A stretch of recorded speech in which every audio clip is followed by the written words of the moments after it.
Ça, à mon avis, c'est la supercar la plus stupide de Forza Horizon et je suis pour cette raison bien content qu'elle revienne sur le jeu. Elle était absente depuis sa sortie de Forza Horizon 5, elle vient de revenir sur le jeu avec la saison actuelle, elle a débloqué gratuitement à 20 points de section de festival. Sachez qu'à 40 vous avez une autre voiture exclusive, la Fiat Dino, dans un complètement autre style, ça c'est sûr. Mais la GTA Spano, j'ai toujours kiffé cette voiture, même si c'était un peu une saucisse sur Horizon 3 et Horizon 4, c'est-à-dire que c'était une voiture qui avait vraiment une accélération de fou furieux, elle a un moteur assez abusé, mais c'était une voiture assez difficile à manier, elle avait pas forcément beaucoup d'appui, pas forcément une tenue de route de fou furieux et un freinage un peu moyen. C'était un peu genre la plus muscle car des supercars. Et pour cette raison, je suis content qu'elle soit de retour sur Forza Horizon 5. Donc voilà, petit épisode du Top Gear Equinox avec pour voir un petit peu ce que ça donne côté performance. J'espère que cette vidéo et cette présentation de modèle vous plaira. Si c'est le cas, comme d'habitude, je vous invite à laisser un petit like et à vous abonner pour les prochaines vidéos. Et éventuellement me dire en commentaire ce que vous pensez de cette voiture. Je pense que clairement, si elle est de retour sur Forza Horizon 5, dans une, on va dire, mise à jour spéciale choix de la communauté, c'est que je dois pas être le seul à l'apprécier. Donc si vous faites partie, voilà, des peu de gens au monde qui apprécient vraiment cette caisse sur Forza Horizon 5, eh bien, n'hésitez pas à me le dire en commentaire. Alors, autant l'extérieur est cool, autant c'est vrai que l'intérieur, il fait quand même un peu cheapos. Il fait l'intérieur, vous savez, de voitures de GTA qui ont un peu toutes les mêmes intérieurs parce qu'ils savent pas trop quoi designer en fait. Mais cette voiture, je l'apprécie vraiment beaucoup. C'est une voiture fabriquée par une marque espagnole qui n'existe plus. Je crois que c'est la seule voiture qu'ils ont fait, hein, c'était GTA Motor.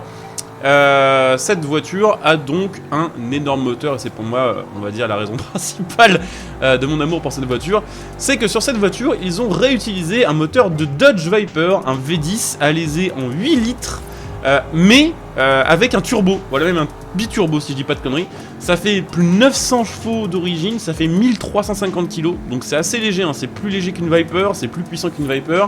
Et côté poids, c'est bien plus équilibré aussi, puisque là on est sur une Propu, mais avec moteur en position centrale arrière. Le 0 à 100 se fait en 2 secondes 9, ce qui est quand même assez impressionnant, et la vitesse de pointe est à 370 km/h d'origine. Donc on est sur un truc assez monstrueux. C'est une voiture qui date quand même, je le rappelle, de 2010. À l'époque, en 2010, c'était méga impressionnant. C'est une voiture très rare, elle a été produite à peine 100 exemplaires. C'est très rare d'en croiser, voilà, tout simplement, j'en ai jamais vu de ma vie, je pense que j'en verrai jamais. Je sais pas combien ça cote, je sais pas si c'est une voiture qui est recherchée par les collectionneurs et qui a une valeur qui a vraiment explosé ou pas. C'est une voiture qui est effectivement pas dans les premières caisses auxquelles on pense quand on joue à Forza et qu'on parle d'hypercar ou de supercar. Personnellement, je la kiffe vraiment beaucoup. Et d'ailleurs, pour information, sachez que la version qu'on a ici, c'est une phase 2, puisqu'il y a eu quand même 2 phases. Phase 2 qu'on peut reconnaître notamment parce que la boîte 7, il me semble que la première avait la boîte 6 classique, donc ça c'est boîte 7. Elle a plus de carbone notamment pour l'arrière de la voiture, c'est la grosse différence esthétique avec la phase 1.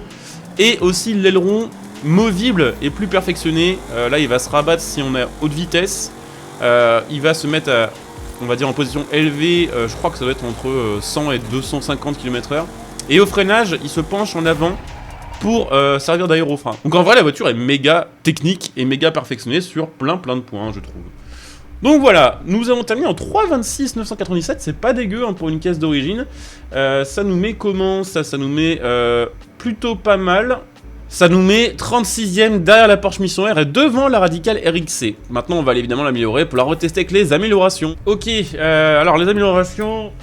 On n'a pas énormément de choses de dispo, on n'a pas de swap, on aura effectivement la possibilité de le mettre en 4 roues motrices, mais il n'y a pas d'énorme amélioration sur cette voiture-là. Il y en a peut-être un peu plus quand même que sur FH4 et FH3. Dans mes souvenirs, sur FH3, cette voiture-là, on pouvait presque pas l'améliorer. Et sur FH4, on pouvait un peu plus l'améliorer, mais pas non plus des masses. Ah ouais, quand même 1200 chevaux. Elle est un peu plus haute sur le jeu d'ailleurs qu'en vrai. Ah ouais, 150 kg près quand même, ça fait une belle diff. Mais bon, voilà, même s'il n'y a pas de swap, il y a d'autres choses qu'on peut améliorer, évidemment, vous vous en doutez. Je sais pas si je pourrais vous dire d'autres choses intéressantes sur cette voiture. Ah si, oui, il y a quand même une anecdote plutôt cool à propos de cette caisse-là, c'est qu'elle a été reveal, si je dis pas de bêtises, dans le film Need for Speed. Pour ceux qui ne savent pas, il y a eu un film Need for Speed qui est sorti au milieu des années 2010, qui est pas fou. Et cette voiture a été révélée, il me semble, au grand public, même s'il y avait déjà des leaks, évidemment, dans la scène plus ou moins finale, hein, dans la dernière course de Need for Speed. Donc cette voiture a toujours eu, au final, une histoire assez liée aux jeux vidéo, puisque maintenant elle est présente, au final, dans beaucoup de Forza. Je crois que c'est la seule licence qu'il a plus ou moins. Je sais pas si on peut l'avoir sur Gran Turismo, je pense pas.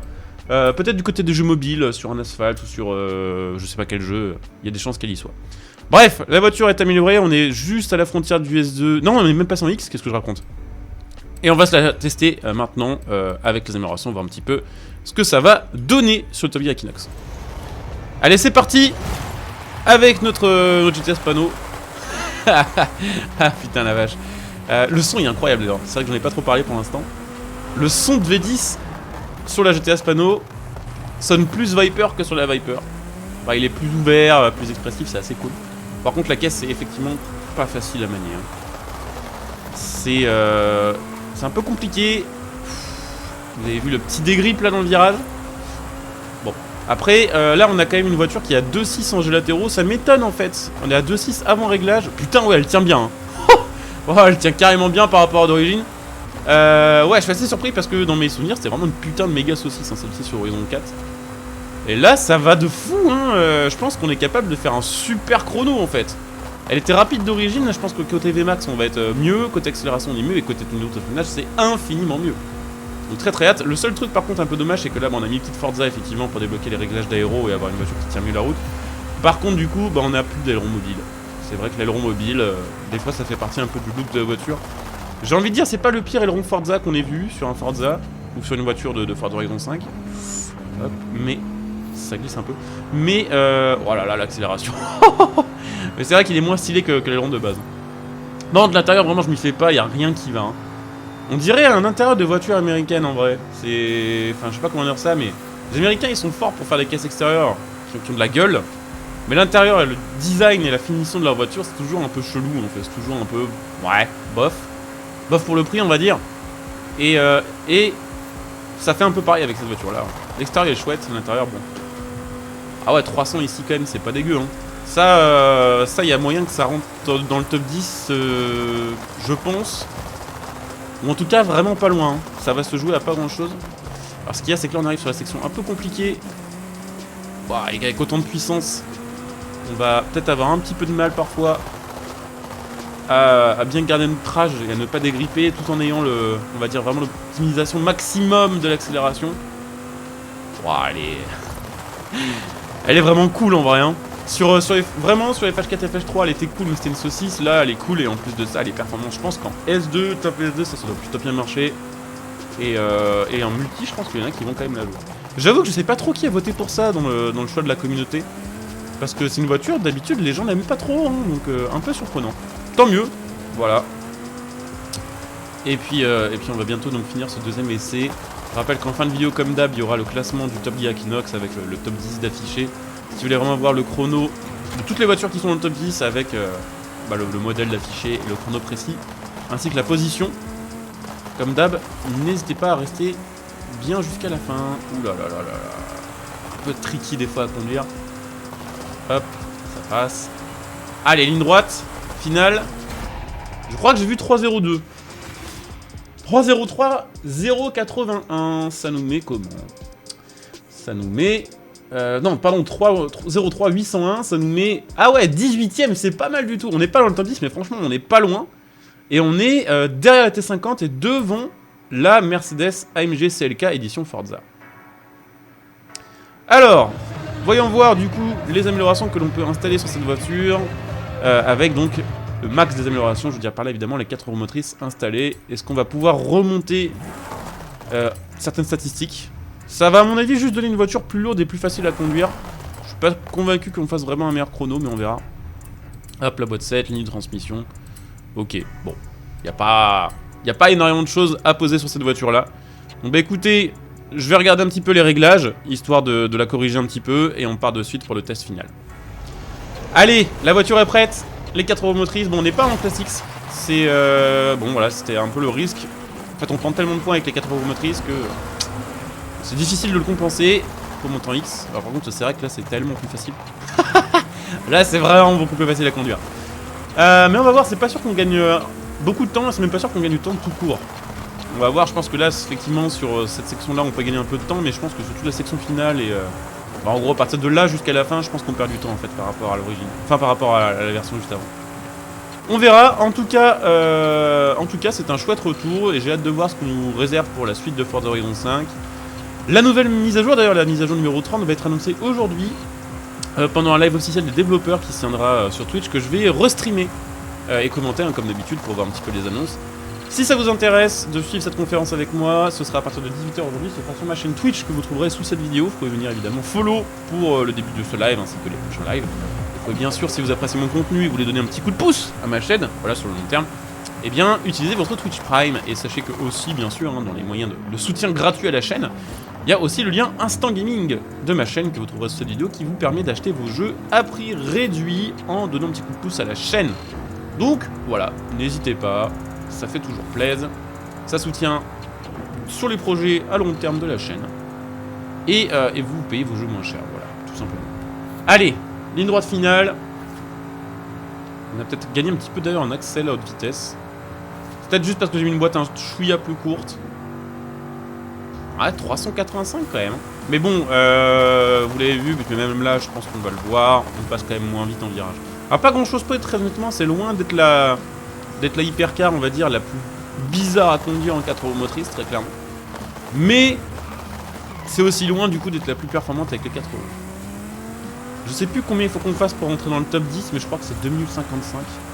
On commence quand même à avoir des chronos de fou furieux. Je regarde vite fait là pendant que je conduis.